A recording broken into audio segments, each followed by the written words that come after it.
Eu não consigo falar disso. Eu acho que eu nunca vou chegar num momento da minha vida que eu possa falar disso sem me sentir extremamente sortudo, extremamente feliz. E eu acho que eu nunca vou entender exatamente por que que na minha família isso acontece e não acontece com os outros.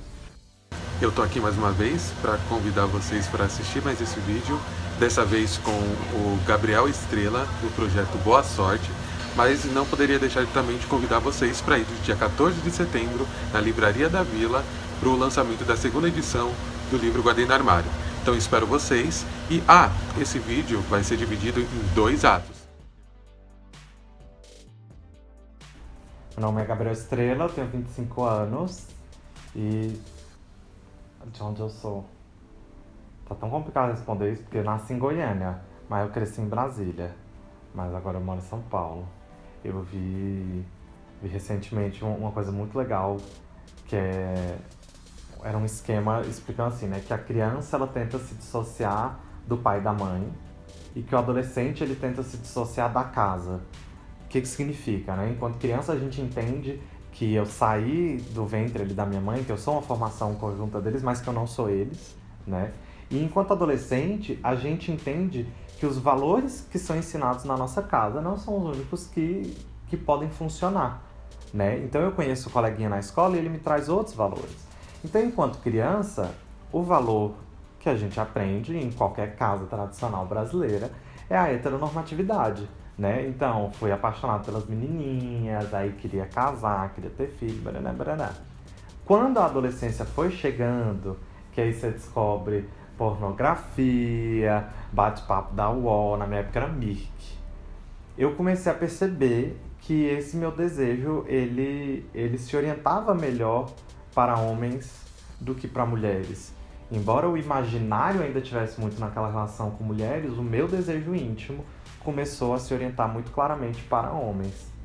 Eu sempre lidei muito tranquilo com isso, eu nunca sofri por essa questão internamente, conflito comigo mesmo. Mas isso sempre esteve em conflito com o que eu entendia que meus pais tinham de expectativa para mim, ou que a sociedade tinha de expectativa para mim. Eu sempre fui muito resolvido em relação a ser gay. Eu sempre, né, uma vez que esse desejo começou a surgir, ele me surgiu tão natural que eu nunca duvidei dele. Eu nunca pensei, eu não podia estar sentindo isso. Mas ainda assim, eu não sabia como que eu poderia levar essa naturalidade para os meus pais, para os meus amigos, entende? É uma falta de referência, né? O que me ensinaram foi a me relacionar com uma mulher. Eu queria me relacionar com um homem. Essa vontade era clara, mas como que isso acontece? Eu posso andar de mão dada? Eu vou no restaurante? Eu transo? A gente tem um relacionamento aberto? Não tenho? Antes de chegar em casa, eu tinha muitos amiguinhos de internet.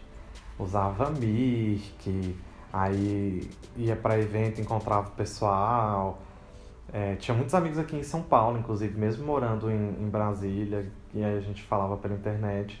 E com esses amigos, essa questão da homossexualidade foi sendo mais tranquila. E aí um deles era de Brasília, e eu comecei a andar com os amigos dessa pessoa, que a gente ficou, foi o primeiro menino que eu fiquei. Mas eu comecei então a andar com esses caras que eram homossexuais, né? E aí foi quando eu comecei a ver que, nossa, existem pessoas sendo assim. E comecei a ver que existem pessoas sendo infelizes assim e existem pessoas sendo felizes assim. E aí eu acho que aos poucos, quando essas referências finalmente se aproximaram de mim, eu comecei a selecionar, né? O que que eu quero. É esse relacionamento que eu quero ter, né? É esse tipo de gay que eu quero ser, um gay que minha mãe se sente à vontade com meus amigos e meus amigos se sentem à vontade com a minha família. E foi quando eu comecei a perceber que ser gay pra mim não era só uma questão minha, né? Por isso que eu falo muito dessa coisa social. Eu não posso ser gay sozinho. Eu preciso primeiro de um parceiro. E isso já coloca em confronto duas realidades diferentes dessa construção do que seria ser gay, já que a gente não tem essa referência tão clara na sociedade. Depois disso, uma vez que eu tenho um parceiro, eu queria envolver minha família, que era a referência que a gente tem também, né? Tipo, traz o namorado pra conhecer, traz a namorada, o velho pede em namoro, né?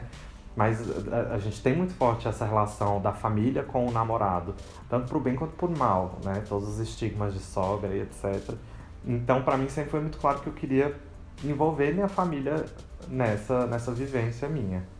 Quando isso finalmente ficou claro pra mim, eu comecei a namorar um rapaz, e aí eu falei, chegou o momento então. Porque até que eu estivesse namorando, era uma descoberta, era isso, né? Ainda tava num âmbito muito íntimo. Quando eu comecei a namorar, que eu queria sair com essa pessoa, ir pros lugares, estar junto, postar foto no Facebook, no Orkut, né? Eu falei, quero contar. Quantos anos você tinha? Eu tinha 14. Meu plano deu terrivelmente errado, porque essa coisa de postar foto no Orkut, né? Ele postou uma foto nossa no Orkut. E 1 hora depois, eu virei e falei, tira essa foto, menino, eu ainda tenho que falar com meus pais. Em 1 hora, meus pais chegaram nessa foto. E foi uma parada super abusiva, assim, aqui. E eu achei muito legal depois que minha mãe falou sobre isso, porque na época eu achei muito invasivo meus pais criarem uma conta falsa no Orkut pra ir me procurar. E aí depois, quando eu gravei um vídeo com minha mãe falando sobre tudo isso, ela falou, nosso medo era de você fugir. Então a gente tava te vigiando, não é porque a gente achava que você ia fazer uma coisa errada, mas porque a gente não queria perder o nosso filho. O fato é que eles viram essa foto e a gente teve uma semana de inferno lá em casa. E o problema sempre foi a mentira, nunca foi eu ser gay. Por mais que por muitos momentos eu ser gay tenha entrado em conflito com as expectativas, com a realidade que eles imaginavam, desde o começo foi muito claro que ia ser tudo bem eu ser gay, mas que precisava rolar um ajuste ali, né, de expectativa do que a gente estava construindo. Mas eles ficaram muito magoados com a mentira de eu estar saindo com pessoas que eles não sabiam quem era, e dizer que ia pra um lugar, mas ia pra outro, porque que me encontrasse amigos que eram gays e eu não podia ser visto com eles. Então isso magoou muito eles. Isso pra mim foi muito lindo. Vieram muitas preocupações que de fato eu acho que são muito maiores pra qualquer pai e mãe do que a sexualidade, né? Então, se vai ficar em casa, se vai fugir, se tá usando droga, com quem que tá andando, são pessoas legais, né? A preocupação foi com o meu bem-estar. Nunca foi com ter um filho gay, o que significa, o que a sociedade vai pensar. Talvez o que a sociedade ia pensar no sentido dos meus sentimentos serem preservados.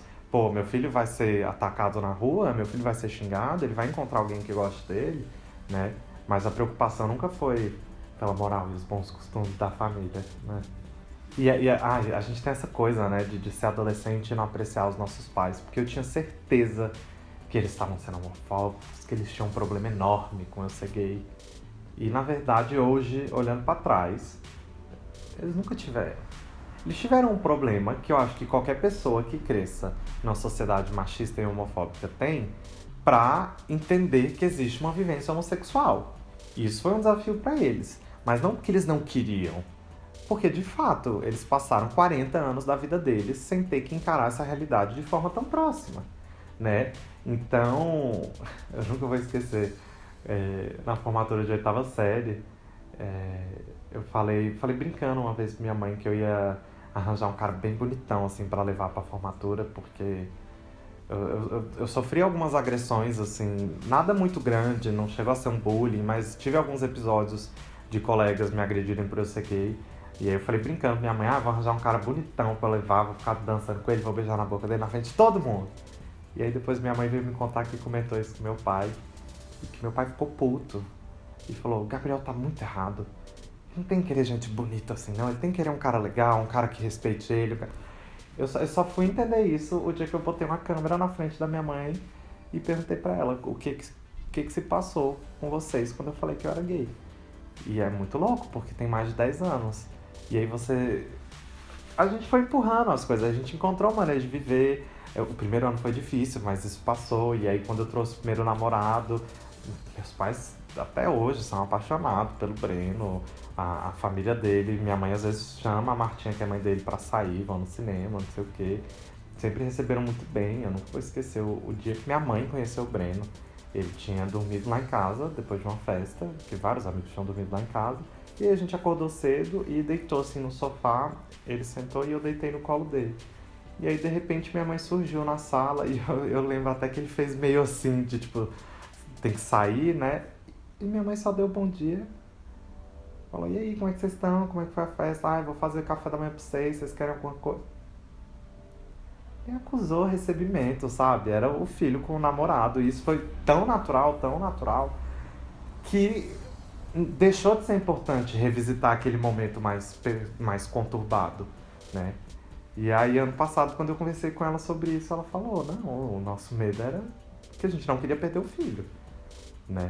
E a gente pega isso e confronta com a realidade de tantas pessoas LGBT, que a pessoa prefere perder o filho, né, do que se adaptar a essa realidade.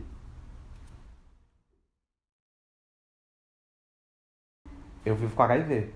Essa não precisa ser minha narrativa o tempo todo. Sim.